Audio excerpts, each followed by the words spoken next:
And I know that was the case with me. But you're usually in the hot seat when she recommended. Right. Yeah. Right. Yeah. Hey, man, hold on, man.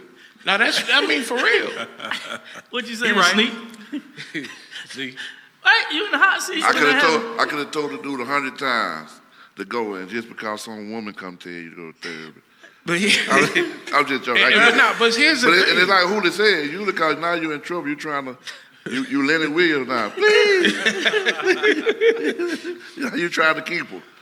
But that was the thing. It was an ultimatum. And my first time, and I'm gonna be transparent, my first time going to therapy was in 2015. And this was right after my dad died. I'd already, my mom had died. And I grieved for both of them differently. Yeah. And the crazy part about it, when my dad died, I was upset. I was mad at the world. I was snapping. Didn't realize, because I'm really a jovial kind of dude, but I was always mad. And I was mad because I hadn't processed the emotions. And so I started bleeding them to the person that I was with. And she was like, listen, if you don't go to therapy, we're done. So I was like, well, let me go ahead on, and you know how we do. Let me go ahead and appease her, and maybe she'll stay. I know we don't mute it. I know some of us don't mute it, bro. But you heard that song, doom doom, doom doom doom doom doom. When a woman's fed up. Oh, that's not. Ain't nothing you can do about it. Okay, so you started going. Okay. So yeah, so that was my inspiration to go. Okay. Interesting enough, all of us are leaders, and we have a lot of leaders that are listening in the live audience, and of course, we are live. But in leadership, let's close this out with vulnerability. Is it a leadership trait? For leaders to be vulnerable, for their direct reports to be able to see them. So let's talk about that in these last 10 minutes here. It is. I'm in corporate America pretty heavy, and I manage right now the state of Florida for my company and the state of Georgia. And one of the things I learned, and just to toot my own horn, last year I was #1 for my company, for the entire company, all 14 states. Toot it, brother, toot it. All right. You know what I'm saying?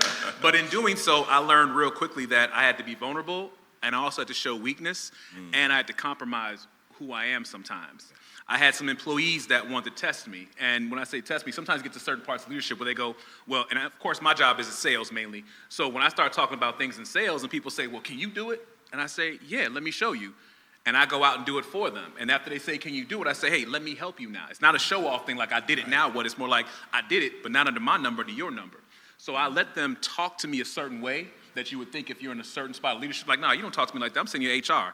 Instead, I absorbed it and said, okay, if that's how you feel and you want to test my gangster in sales, I got you. We can go ahead and go toe-to-toe, see who can sell what. I'm selling your number, you selling your number, and I'll see who sells more than your number, me or you. And when they saw that, and me allowing myself to go frontline and not just be the manager behind the desk telling them what to do, they realize, oh, he has our back. To the point when I go out and get business for them, like I closed the City of Atlanta account, and we had like 1,500 people that joined. I'm with a company where they do memberships, that joined us. And they were like, wow, we've never had that in anybody at all. And I'm like, yeah, I got that for us. I'm gonna get some more. And it had nothing to do with me. It had something to do with my team in Georgia. Wow. So that's what it is. You have to be vulnerable. I mean, I've been in front of HR with employees that I've gotten hired that talk to me as if I did something wrong to them. And instead of me wanting to, I guess not pull a Julio or a D, because they reserve now. I guess I'm gonna say from John back in the day, want to get up and do something to him. I had to sit there and take it. Gotcha. It didn't matter if they lied about it. It didn't matter what it was. I sit there and take it. But the reason I did that is because I can't show them, as these brothers say, who I used to could have been. I got to show them who I am today. I think I definitely don't want to take away from the word of vulnerability. I think what it is being adaptable.